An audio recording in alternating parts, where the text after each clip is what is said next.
Hey everyone, let's talk about how the very first people that heard about Bitcoin responded and how you and I are likely to have responded the same way.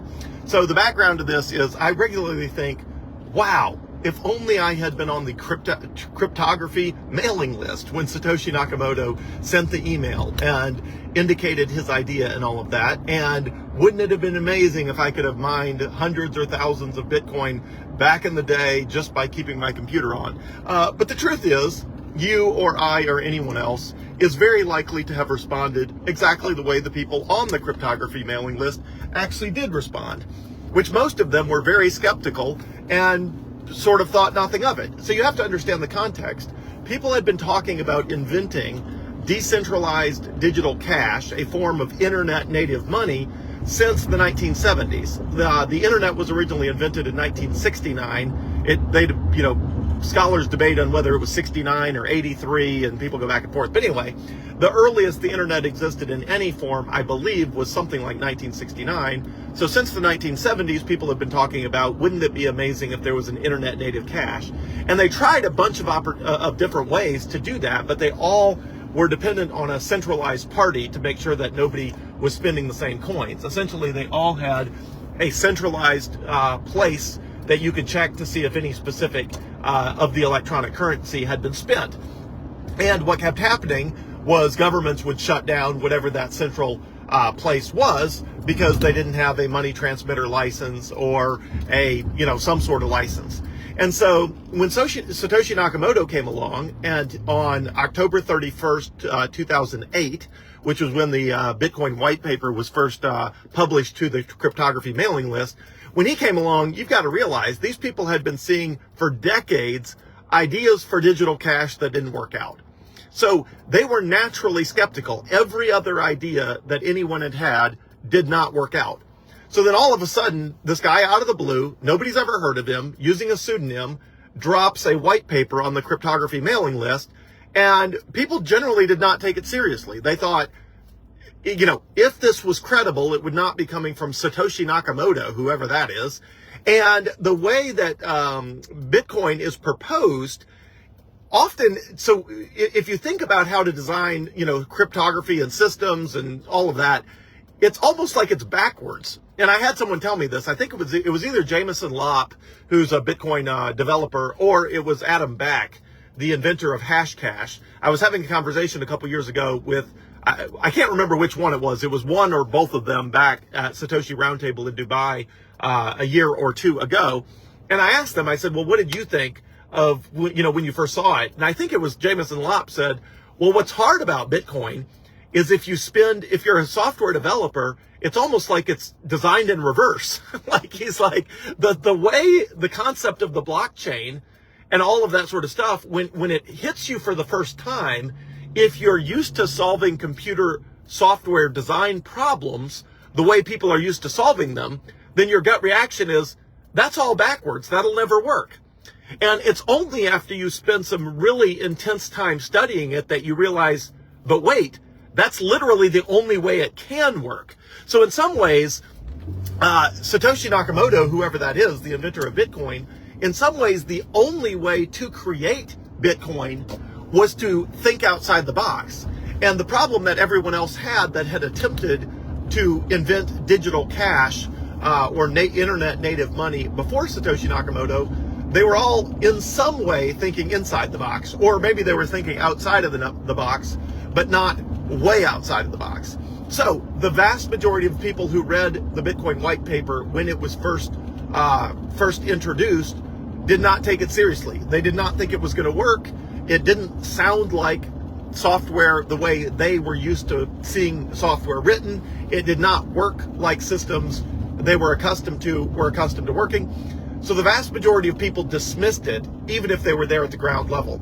And the few who did not dismiss it and decided to download the software for Bitcoin and started running it, most of them decided it was not worth their computer running hot. I'll tell you that in 1 second. Okay, so the vast majority of people who did take Bitcoin even at all seriously They downloaded the software, which was released the network started running on January 3rd of 2009, and I think the software was released right in that time frame. So the number of people who actually did download the Bitcoin software and started running it, because it used computational power, it made their computers run hot.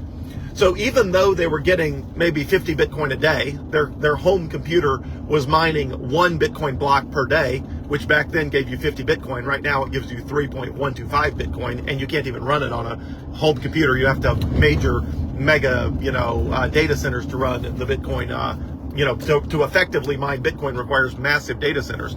But back then you could mine maybe 50 Bitcoin per day on your home computer if you were running the software.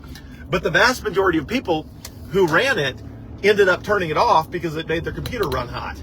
So, as soon as you launch the software and you turn on the Bitcoin mining, capability, it would immediately, all the fans on the computer would kick up to full gear because the microprocessor, graphics card, whatever was doing computational processing would start getting hot because it was working really hard. And so people didn't like the fan noise. So if you can imagine, back in the day, people, could get 50 Bitcoin a day, which right now would be worth, $5-ish million. So around $4 to $5 million, $4.5 to $5 million a day of today's price Bitcoin, all because they didn't want their computer to run hot. So before you and I think we wish we had been, plugged in back then, the truth is we would have responded the same way. And I know that because when I first heard about Bitcoin in 2014, I thought, it's technology. Technology, they come, they go. I've seen a million technologies come and go. There's no reason I need to engage on this one because, we probably won't even be here the next time. I'll probably never hear about it again. And if that was the case in 2014, where it was already a multi-billion-dollar asset class, then imagine back when it didn't even exist, when it was just, an idea on a white paper back in October 31st of 2008. So in summary, if you or I had been reading the cryptography mailing list back on October 31st of 2008, we probably would have dismissed Bitcoin as, not going to work like the way most people did. And if we had run the software on our home computer when it was launched in early 2009, we also would have very likely turned it off because we didn't like the fan noise and we thought it made our computer run hot. And if we had been introduced to Bitcoin back when it was, you could buy 10 of them for a penny, we probably would have sold it once they were worth $1 each, just like most people did. So in short, even though all of us wishes we were at the ground floor of Bitcoin, the truth is all of the people who were at the ground floor of Bitcoin behaved the exact same way you or I likely would, which is 1, we wouldn't have taken it seriously. 2, we would have turned it off if we were running it because it made our computer run hot. 3, if we did get any Bitcoin, we would have sold them as soon as it had any price because we would have thought, well, heck, now that it's worth a penny, I got it for nothing. And now I can actually make some money. I can make a few $100 or a few $1,000 or even tens of thousands of dollars, not thinking, hey, this is going to be worth millions one day. So that's how not everybody, but the vast majority of people did respond. And that's likely how you and I would have responded. So what is the upside of that? What's the silver lining in all that? Well, the silver lining is there's way more Bitcoin for all of the rest of us. If everybody who learned about Bitcoin originally had taken it seriously, they would own all the Bitcoin or almost all the Bitcoin. The truth is they don't. Virtually everyone who got in at the ground floor of Bitcoin ultimately sold their Bitcoin for $1 or $10 or $100 because they thought it had appreciated so much they couldn't imagine how much higher it could go. So all of the Bitcoin that all of the rest of us have, we only have it at the prices we were able to buy it at because the people in the very early days did not take it seriously. Because people, back then didn't want to run their computers hot, which meant the Bitcoin got beautifully distributed where, each person would turn the computer on, they'd leave it running for a few days, they'd get maybe 50 Bitcoin, 100 Bitcoin, 150 Bitcoin, then they'd turn their computer off because it was running hot. So what that did is it resulted in a beautifully wide distribution of Bitcoin throughout the early adopters of Bitcoin. And then those early adopters, as Bitcoin's price increased, they sold a portion of their Bitcoin, maybe half, maybe 2/3, maybe 1/3. But that has happened every step of the way. And as a result, the distribution of Bitcoin is way more sort of equitable, or even, not equitable because that would be the wrong word, but more even. The distribution of Bitcoin is way more even than you could have possibly imagined it would have been. So virtually everybody thinks if you were early, you stockpiled a huge amount of Bitcoin and just sat on it. The answer is no, people didn't stockpile it because most of the people never ran the software. And the people who did run the software most of them did not stockpile it because it made their computer run hot. So they turned it off after getting, 50, 100, 200 Bitcoin or whatever. And which again is way different than thousands or tens of thousands. If you got 50 Bitcoin and then you're like, well, now I got enough to play with, I'll turn it off and, see if it's ever worth anything. So people who could have had 5,000 Bitcoin got 50. And then they, stopped it running on their computer because their computer ran hot. And then the people who did end up with thousands of Bitcoin mostly sold them for $1 or $10 or $100. So what that lands us today is you can still buy Bitcoin for less than $100,000. If the Bitcoin had not been so beautifully evenly distributed just by human incentives, nobody made people not take it seriously. Nobody made people turn their computers off because it was, running hot. And nobody made anybody sell Bitcoin at $1 or $10 or $100. But all of those people did that completely voluntarily, following the incentives of the system.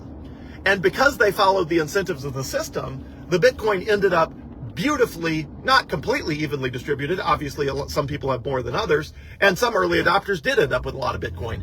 But it is much more evenly distributed than literally anybody could have predicted it would have ever been.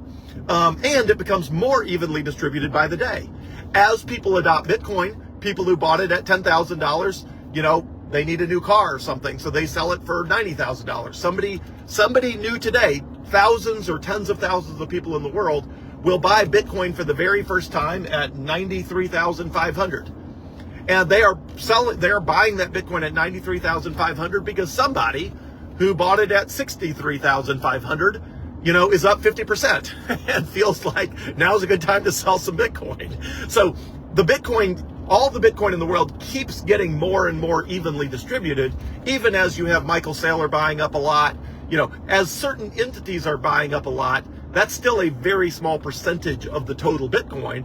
The vast majority of the Bitcoin is with every single passing day, the vast majority of the Bitcoin is getting more and more distributed among more and more people, following the beautiful incentives of the network.